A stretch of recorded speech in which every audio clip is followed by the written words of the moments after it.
Hello and welcome to the show. I'm back on beamNG Drive, taking more of your automation vehicles around the Autocross course. We start with a terrifying prospect.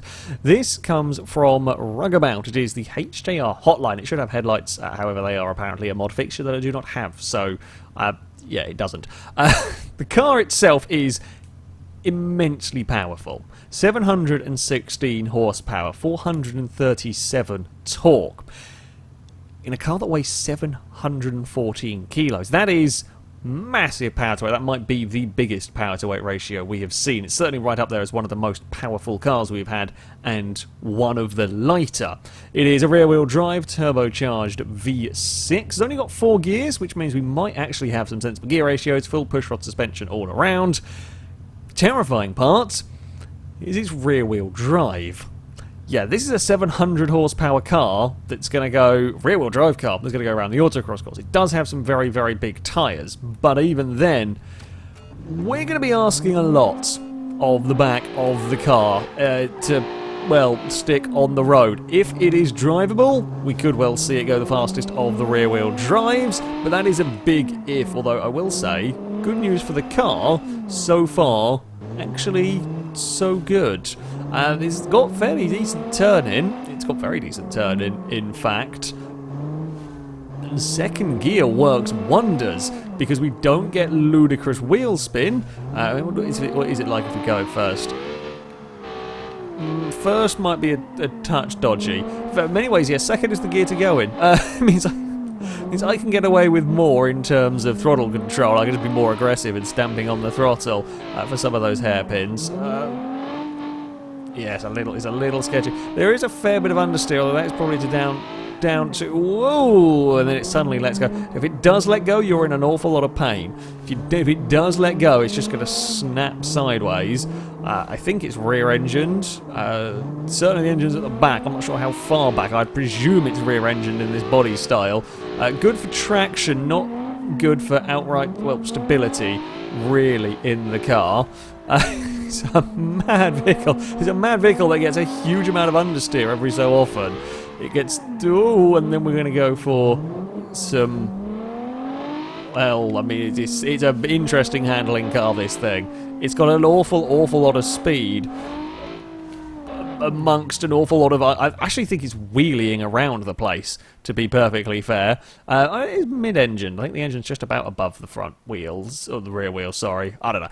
Either way, there's a lot of weight at the back, not much weight at the front. There's not much weight overall, to be honest. It's just difficult to drive.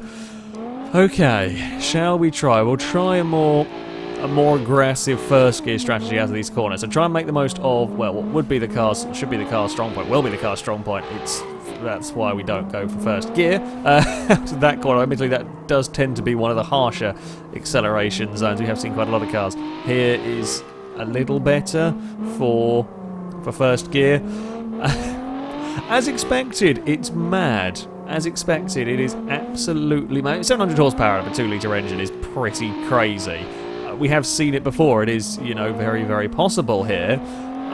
But putting it through the rear wheels of a car, especially a car like this, and a car that is this light, is bonkers. And, I mean, it does deal with it better than... We have had cars with less horsepower be away... Well, I've had cars with a lot less control than this. Just if it gets you, if you've done something silly and the car's had enough of your shenanigans, you are going to have a really big crash. Because it is very fast, it will wobble around. What is its straight line speed? 84 miles an hour it gets to. It's not actually the fastest down the straight. I think the problem is... I've missed that corner. I think the problem is it struggles a little bit to use all of the 700 horsepower. There's another downside with the very big turbocharged engines is... Yeah, you can get big power figures, but most of that 700 horsepower can't actually be used. The turbo... Well, this doesn't feel terribly laggy. It still is probably a case of that 700 horsepower is only used very briefly. Oh, wow, that snapped.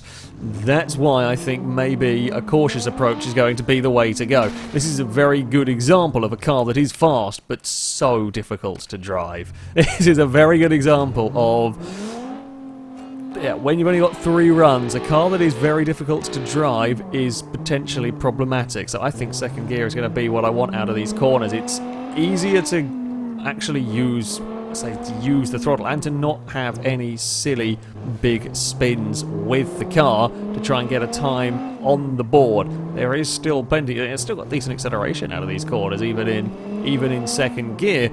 It just means we're not. I mean, we're probably only using 300 or 400 horsepower in the car, which is, you know, at the end of the day, kind of what's controllable in this vehicle. It does buck around wildly, which doesn't help. Yeah, the slight lack of front-end grip does not help the car's cause. I guess, in some ways, perhaps it's designed to try and... It might have had to be turned back, because if we'd had, you know, a huge amount of front-end grip and you start getting oversteer in this, that would probably be very dangerous. So this is safer, however, it does lack some, well, speed around these corners. You just can't get it to change direction very well. We will run down the back straight again. I'll get a little bit earlier on the brakes. The last time we had a big understeer moment all the way wide. It's still understeering. It's just the front end doesn't want to get turned. I don't think all of the weight at the back is helping the car's case, of course. Lifts the front. Well, it doesn't, you know, wheelie, but it unloads the front of the car. And we have been seeing a little bit of that around the place. Combine that with some big tyres and it bucks around wildly. 26-0 from the vehicle. It's a very, very fast car. I mean, if there'd be all-wheel drive, you could be seeing that very well challenging at the front, although I think the understeer, even if it had been all-wheel drive, I think the understeer might have killed it a bit. Very, very quick car, but very, very difficult to drive around a track such as this one. So we move on from a truly crazy machine to a more sensible contender. This comes from Sean Anthony 96. It is the SBR Dipole Auto X. All-wheel drive, flat 6, naturally aspirated flat 6 in this, likely to make a huge amount of noise. Yep, a huge amount of noise, check. 319 horsepower, 200, front-ended, 205 torque, fairly good figures, and it's pretty light. Again, 873 kilos this time around. A little bit heavier than the HJR, but I am hoping this will be a bit more controllable. It should be. I don't know whether we're going to have enough grip to challenge the very top cars. However, it's, yeah, hopefully, well, it's a little bit more promising in terms, of that first corner as well. It's not doing all sorts of strange things. We may possibly be a little bit down in terms of power, but it would only be fractionally. Oh wow, that's a lot of wheel vibration that you don't want. Yeah, if it is down in terms of power, it would only be kind of fractionally on some of the faster cars. This is around about the sort of power to weight ratio we have seen go very, very quickly. The big wheel vibration is a concern. We aren't seeing braking issues, though, with the car, which is nice. We're going to run into this next corner, get on the power nice and early. Yeah, this is more like it. This is much more composed, and you could just see the way it's changing direction. Even when we're sort of talking off-power stuff, just the way the front end of the car gets turned into these corners. And I say off-power stuff, with this I can actually be more aggressive with the throttle, because it will be turning into the corners. It was almost 90 miles an hour, so we have got under half the horsepower of the hotline, but we actually went faster than it down the straight because the power is more usable and I can get on the power sooner getting to the back straight. We will wiggle our way through here. What is it going to be lap time wise? That's a good first run, 17.5. I thought the stats looked around about where we wanted it to be, and it is. I mean, we've got some time to find. We've got a second and a half to find if we want to go and challenge the very fastest cars, but it might be doable. But yeah, 17 on a first run is very, very good going. The wheel wobble happens, but it only happens in like a very specific circumstance, so the car kind of gets away with it a little bit. This is what we've seen. It's from these massive tyres. Essentially, as the big tyres skid across the road, they're finding grip and then losing grip, and they just do this vibration that shakes through the car, which is, it's unnerving, and if it happens in a braking zone, can sometimes cause a car to essentially have an ABS terrifying scare moment and just stop braking. But this is only really happening in the acceleration zones. Essentially, if I'm accelerating very hard while turning, the tyres have so much grip that yeah, it doesn't know whether to be driving or turning, and it just sort of judders with excitement, I think, is what we're going to go with for this car. It is very, very good. I mean, this is prime autocross vehicle, really. Very, very good turning, plenty of acceleration, nice and light, good brakes. But no issues with the brakes whatsoever. What we're going to see, oh, it's into the 16s. It's a 16.4. We're half a second, actually we're less than half a second away. We're 0.3 of a second away from a new fastest time. Can I find it though? Or will I bin it trying to find that time? Because that, again, that was a good run. That was a good run. Maybe there was a couple of corners that weren't 100% perfect, but trying, in fact, you can see the wheels judder as we set off, as we fly off the line there. Thankfully, again, they're not causing issues in the braking zone for the first corner, so I mean, that is the real important bit at the end of the day. Yeah, the fast corner, the fast right-hander, we were a little bit scruffy on in that previous run, but we were very good everywhere else. So I mean, if we can improve on that, perhaps we can get some time. I'm not sure, it's half a second. It is better through there in this one. I might be a little bit early on the brakes down here, though. Although you are still at least neat and tidy. This is exactly what exactly what you want from an autocross car. It's a lovely vehicle, being able to place it exactly where you want, carry the speed. Although again, maybe it's just a tiny smidge early on the brakes in places. Second gear will work here, and fire out the other side we go. What are we going to manage to top out at? Again, 86 miles an hour. One of the faster cars, although we have seen plenty go over 90.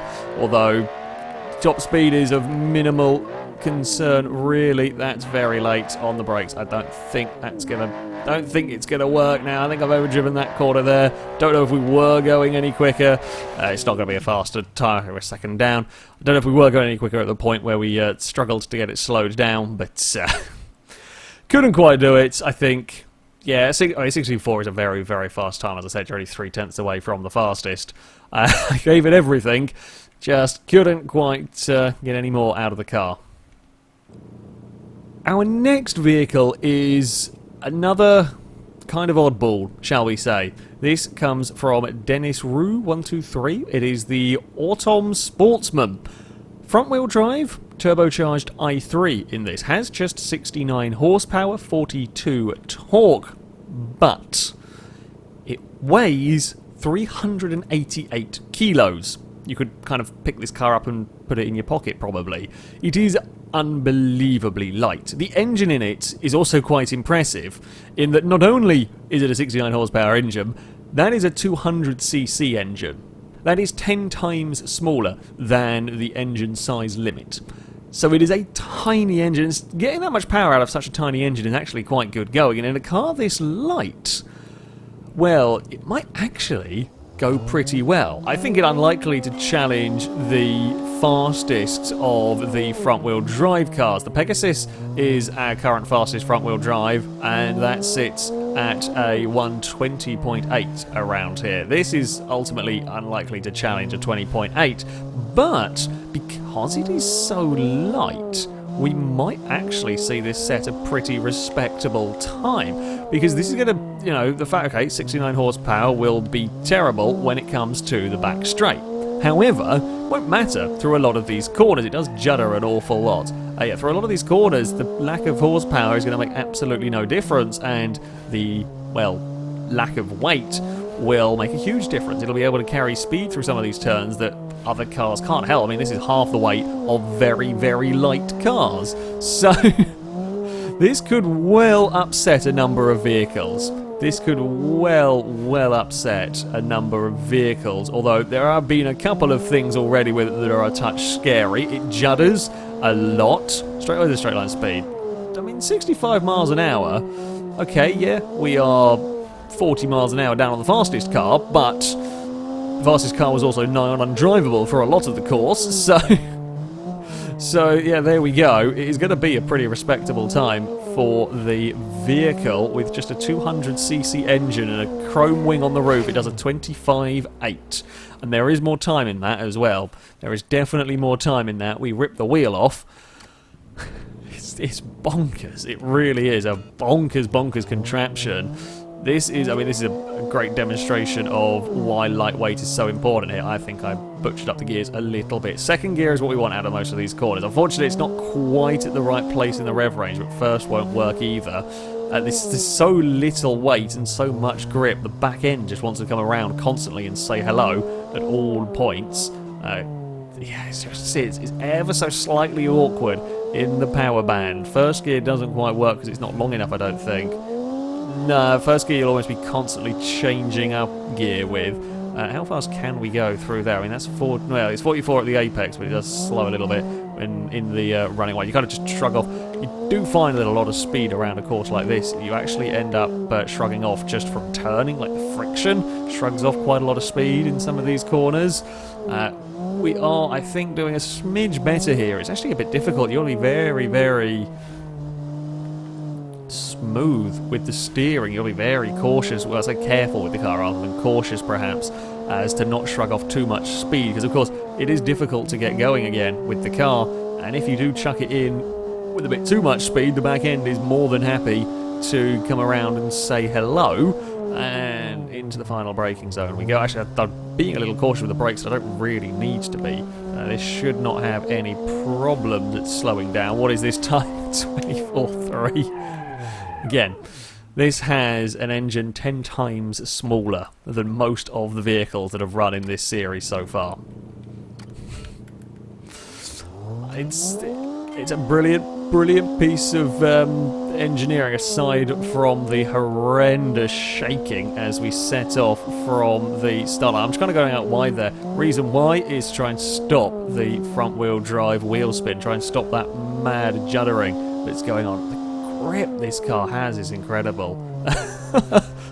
The grip this car has is absolutely incredible. I mean, I wonder what it... I kind of wonder what it could do with it if it had a 2-litre engine. Although if you had a 2-litre engine, it wouldn't be sub 400 kilos. The advantage of having such a tiny engine, I mean, it's a bike engine essentially in here, and the advantage of having such a tiny engine is that yeah, it saves so much weight.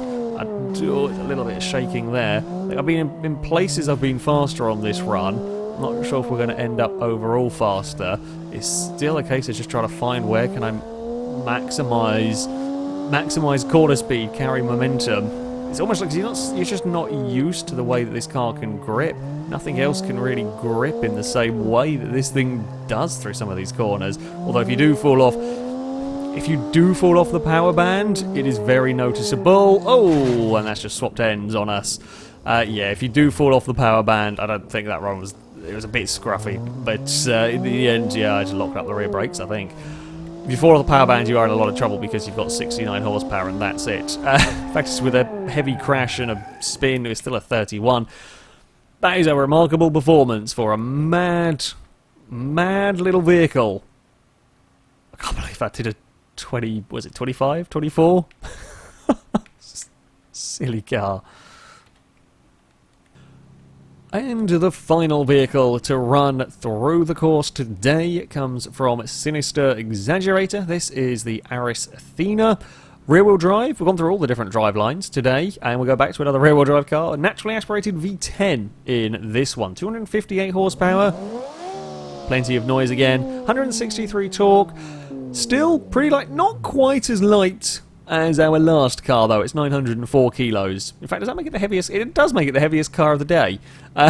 Power to weight ratio might be a little lacking, although it might be a little bit more sensibly controlled than we saw from the Hotline. Oh, wow. Okay, yeah. Don't drive it like the sub 400 kilo car because, well, we don't have that front end grip. Neither do we have rear end grip, it seems. We will get a little bit of oversteer from this car. I think it'll be perfectly manageable. Everything is going to feel like an understeery boat. Everything just doesn't quite turn like that last car. We should, of course, accelerate pretty damn well in this. It's certainly not bad through these turns. It's not terrible through them, and it's just a little bit more understeery than you would perhaps ideally be liking. Although, as I said before, sometimes that little bit of understeer can be quite... Well, It can be quite helpful having that rather than oversteer around here. Oversteer you'll lose a lot. Well, oversteer you'll lose a lot of time. Understeer you might have a crash. I think. I mean, to be fair, oversteer and twitchy, slidey moments have probably caught me out more than understeer. So yeah, I'm happy enough with a car with a little bit of understeer, but ultimately, it's just we can't quite carry the corner speed that we have seen from some vehicles here. Even if I am being sensible with my braking and turning points, it just physically doesn't have the grip. It's still not a bad run though. It's 24.2. from the car. For a rear-wheel drive, again, for a rear-wheel drive vehicle, that's not bad.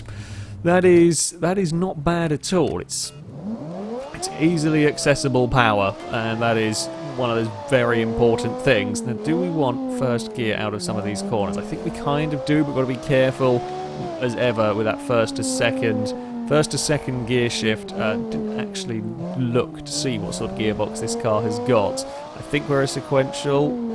Yes, it does seem like it. There's certainly not that pause to go between gears. So, actually, of course it is. It's going to be one of the double clutch ones because it's got the auto, sequential and manual option. So, yeah, there will be a double clutch gearbox in this. That's very wide through there. I'm not slowing it down well enough through that part. I'm trying to get away with more speed than the car can ultimately take. And that's... I'm kind of surprised by the understeer. Don't hit the concrete barrier. We amazingly got away with it. We're getting away with just sort of light little kisses on the concrete barrier there. I'm kind of surprised we didn't bend a wheel up, but we didn't, so that's the important thing. Run the car onto the back straight we go. I might have actually bent the wheel ever so slightly. I think it is pulling a little bit. Don't think it's enough to, well, I say to affect the run severely, unless I crash, in which case then it was enough to affect the run severely. Not that I'm a terrible driver yet, it is pulling a very, very little bit. But we've only got a couple more corners to go, and it's not really like we have to go to straight line anyway down here, so, oh, that's a little wide through there. 24.6.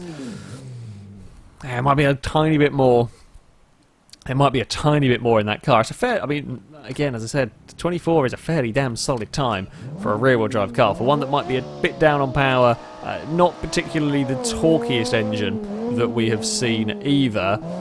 That's good going. It makes the most of its power and its torque better than some cars. You know, because it's actually accessible, because it's not doing funny things with the suspension. I mean, it's interesting trying to drive a 700 horsepower rear-wheel drive car, but funnily enough, around here, it did not really work all that well, whereas the 250 horsepower one, much more pleasanter an experience. I think they're actually pretty close in terms of lap time. I've not remembered which way round they, what the lap time was of the hotline, so it should be interesting to see how the pair of them stack up. You know, very, very different cars while competing for, well, similar pride in the rear-wheel drive category. This run is looking pretty solid, although, curse the commentator, should never say that sort of silly thing. Let's give that concrete a little bit of a wider berth. Gear ratios in this car are nice, brakes good. We've not had any brake issues with any of the cars today. Not had massive gear issues really, apart from the little car with falling off the turbos, but that's to be expected with that sort of engine. And through the gap we go, up towards the last of the hairpins. Now, don't overdrive on the way in here. With the slightly understeery car is easy to do. Get that transition right, run towards the line. That's not bad. 122.9. I thought there was a little... Didn't actually quite think there was going to be that much speed in the car. There was a bit of speed in the car. That's pretty good going. That's not far off some of the fastest rear-wheel drive cars. And to do that with a bit down on power and a fair bit down on torque in some ways... That's good going. It does feel a bit understeery, however it's nice and safe, it's nice accessible power, and yeah, when you put it together, you can certainly get some speed out of it. So, on to the leaderboard, and we have another change for the podium. The Dipole Auto X will go into the third place, just beating out the Falcon from last time. 16.4 is, well, as we saw, a very, very fast time. It is only a few hundredths down on second and 3/10 off the lead.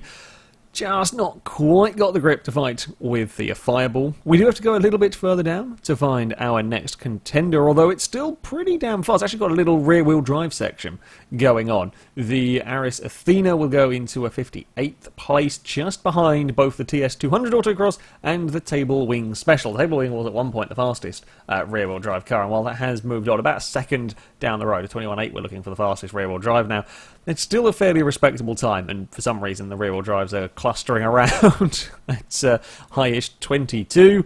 The Ottoman Sportsman is perhaps one of the most madly impressive cars to have run through this course. While it goes 73rd position at 24.3, pretty damn good for a front-wheel drive car, but for a car with just a 200cc engine, that's ridiculous. that's what lightweight and grip will do, and still able to accelerate okay. And then finally we have got another utterly bonkers car. Far too much power and far too little control in the HJR hotline. Will go into an 83rd place, a 26.0. Again, it's not completely and utterly terrible for a rear-wheel drive car, but yeah, power-to-weight ratio might have been massive, but the control was just not there. That, though, is going to be it for this episode. Thank you very much for watching, and until next time, a goodbye.